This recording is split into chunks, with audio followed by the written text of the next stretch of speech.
Hi, I'm Sam Thurgan and welcome to my 2-minute Parsha. In this week's Sidra of Mishpatim, the Torah lays out the foundations for civil law and particularly what to do when things go wrong. When one person harms another or causes financial damage, how do we put that right? And Rabbi Yonatan Grossman points out that the Torah is very consistent in making a distinction that was absent in much of the ancient world and is absent in many of our lives today. The Torah is differentiating between a human being and between money or property. In other words, when you damage somebody's property, the recompense is financial. You stole from them, you injured them, you caused damage to their property, whatever, that must be paid back. However, when it comes to matters of life and death, that is not to be understood in terms of financial recompense. But if one person, God forbid, took another's life, there is no amount of money in the world that can make up for that. In the ancient world, as I said, these things could often be sorted out.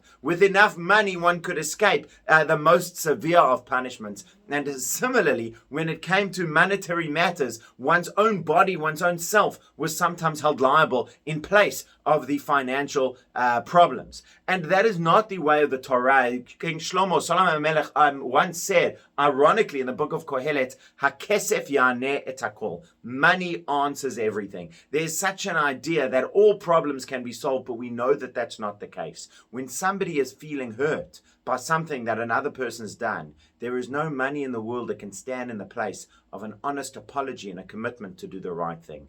And at the same time, when somebody's had a financial loss, no matter how remorseful one feels, one needs to put it right. When we bear those in mind, we can approach these problems and say, what is the correct solution to the problem in front of me? And please God, we should correct all of our problems and move forward together in peace. Shabbat Shalom.